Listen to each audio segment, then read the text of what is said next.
आज हम यहाँ पर सभी परमात्मा शिव का यादगार, उनके अवतरण का यादगार महाशिवरात्रि पर्व मनाने के लिए उपस्थित हुए हैं।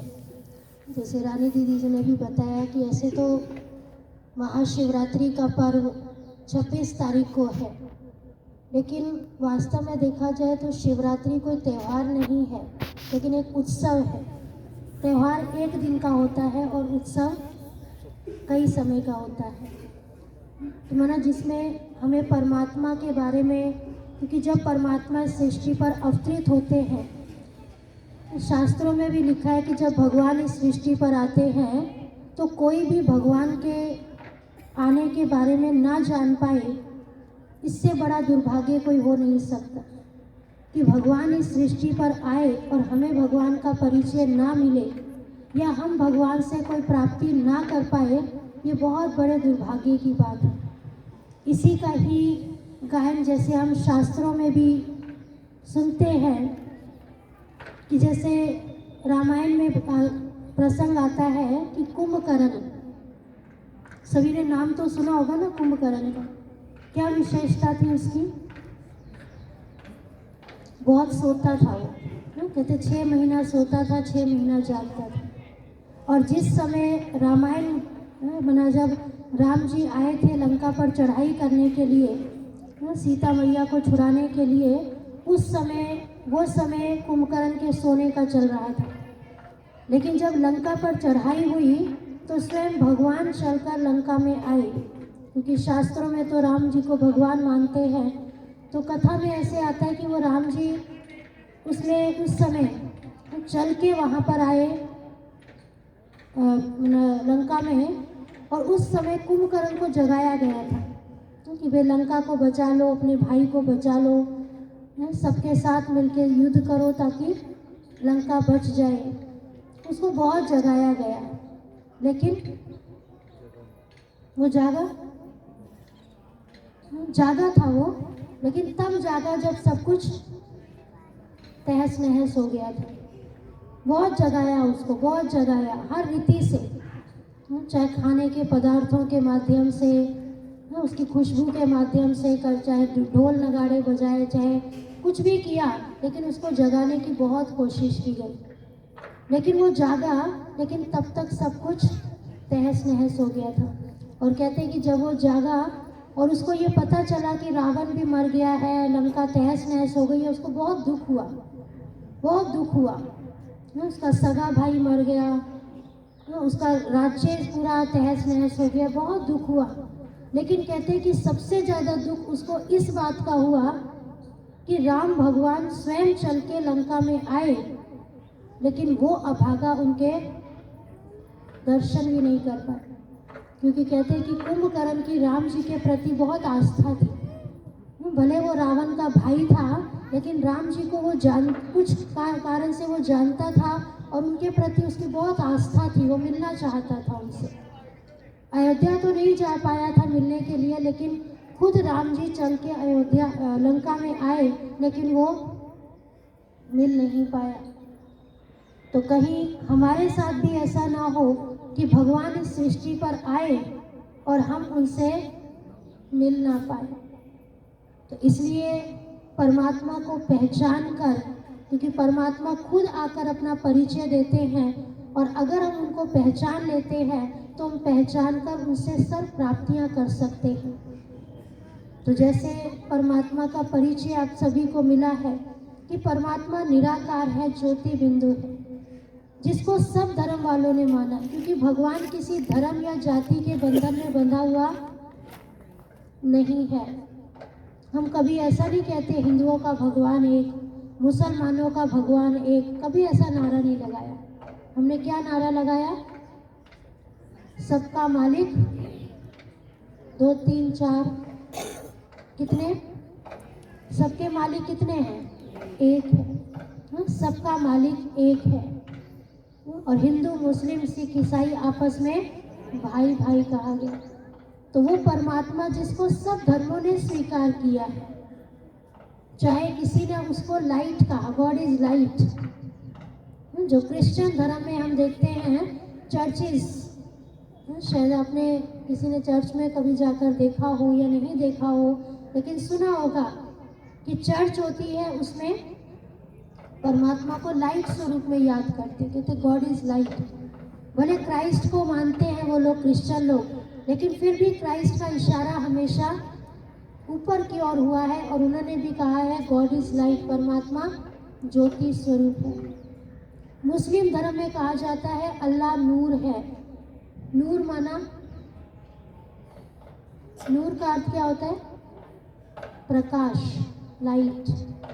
लाइट का अर्थ होता है प्रकाश, नूर का अर्थ होता है प्रकाश। हिंदू धर्म में कहा जाता है परमात्मा ज्योति स्वरूप है। ज्योति अर्थात अगेन प्रकाश। सिख धर्म में कहा जाता है एक ओंकार। ओंकार अर्थात निराकार, लाइट का स्वरूप, उसको भी माना है। सभी धर्मों में परमात्मा के उसी स्वरूप को याद किया गया है। इसीलिए आप देखते हैं कि जब भी हम मंदिर में जाते हैं, मंदिर में दीपक जलाने का रस्म है, जोत जलाई जाती है, दीपक जलाए जाते हैं। चर्चिज में कैंडल्स जलाई जाती है, मोमबत्तियाँ जलाई जाती है, सुना होगा ना सभी ने, कैंडल्स जलाई जाती है। गुरुद्वारों में जोत जलाया जाता है, और मस्जिदों में चिराग जलाए जाते हैं, जो किसका यादगार है? परमात्मा के ज्योति स्वरूप होने का। परमात्मा ज्योति स्वरूप है, हम सब आत्माओं के पिता हैं। जैसे इस शरीर को जन्म देने वाले हम सबके पिता अपने अलग अलग हैं, जिन्होंने इस शरीर को जन्म दिया है, जो हम सबके अपने अलग अलग हैं, लेकिन ओरिजिनल में हम सब कौन है? आत्मा। ये शरीर तो टेम्पररी पार्ट मिला हुआ है, पार्ट प्ले करने के लिए। कहते ना फलाना चला गया, कोई शरीर छोड़ता है, कहते फलाना चला गया, गुजर गया, तो क्या चीज गई? आत्मा। हम सब आत्माएं हैं, और हम सब आत्माओं के पिता परम पिता परमात्मा।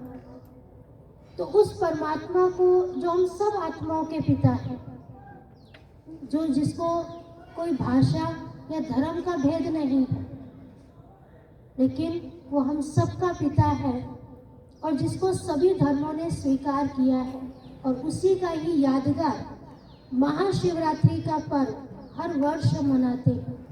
कहते परमात्मा का अवतरण दिवस है, परमात्मा सृष्टि पर अवतरित होते हैं। क्योंकि गीता में भी भगवान ने क्या कहा है? जब जब धर्म की अति ग्लानि होती है, तब मैं इस सृष्टि पर अवतरित होता हूँ। कई बार हम समझते हैं कि भगवान तो सब जगह रहता है। आप सभी क्या समझते हैं? जो यहाँ पर आज पहली बार आए हैं, उन सभी का क्या अभिप्राय है इस बारे में? भगवान कहाँ रहते हैं? हाँ जी, हम सबके अंदर रहते हैं भगवान। जो समझते हैं कि भगवान तो हर जगह है, व्याप्त है, हम सबके अंदर भगवान है, कण कण में, पत्ता पत्ता भगवान की मर्जी से हिलता है। कोई बता सकेंगे ये राइट बात है? क्या भगवान हम सबके अंदर है?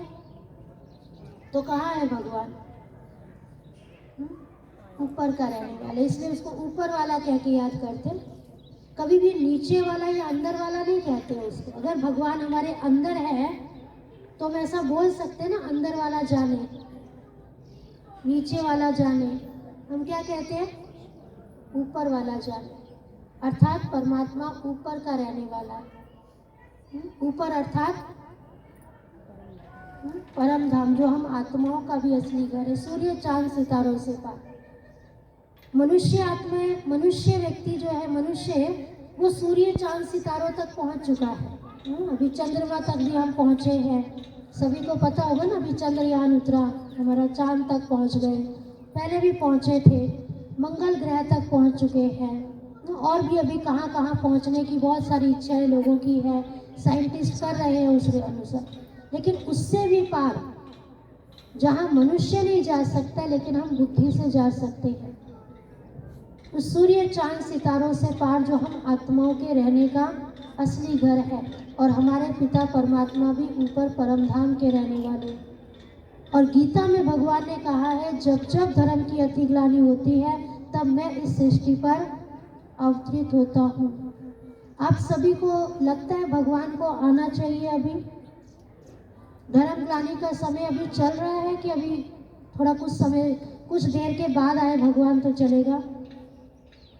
क्या लगता है, अभी भगवान को आना चाहिए धरती पर कि अभी थोड़ा टाइम है उनके आने का? हाँ जी, क्या कहेंगे सभी? आना चाहिए भगवान को कि अभी थोड़ा कुछ सालों के बाद आए तो चलेगा? आना चाहिए, आना चाहिए ना अभी भगवान को इस सृष्टि पर, क्योंकि धर्म ग्लानि का समय तो जोरों शोरों से चल रहा है। जहाँ धर्म के नाम पर अधर्म का बोलबाला है, जहाँ चारों तरफ चाहे मानसिक रीति से, चाहे शारीरिक रीति से, भौतिक, सामाजिक, हर रीति से पतन ही पतन हो रहा है। हर चीज़ का पतन हो रहा है। जो हमारे अंदर मैंने जो मौलिक वैल्यूज़ हैं उनका भी 100% पतन हो चुका है।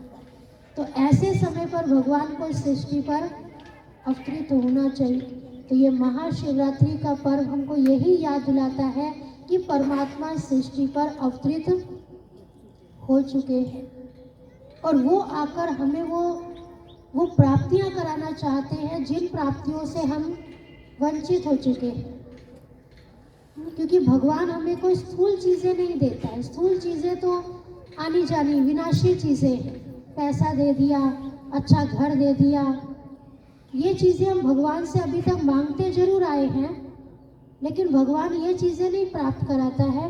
ये तो नॉर्मल चीज़ें हैं जो हम अपनी मेहनत से कर सकते हैं, लेकिन वो वैल्यूज़, जो गुण अगर हमारे अंदर आ जाए तो कहते हैं ये विनाशी चीज़ें तो अपने आप आएंगी। धन अपने आप दौड़ के, अगर मेरे पास अच्छी वैल्यूज़ हैं, अच्छे गुण हैं, मेरा व्यवहार अच्छा है, मेरे अंदर अच्छी व्यवहार करने की ताकत है, तो धन संपत्ति अपने आप मेरे पास आएगी। मुझे उसके पीछे दौड़ने की ज़रूरत नहीं है।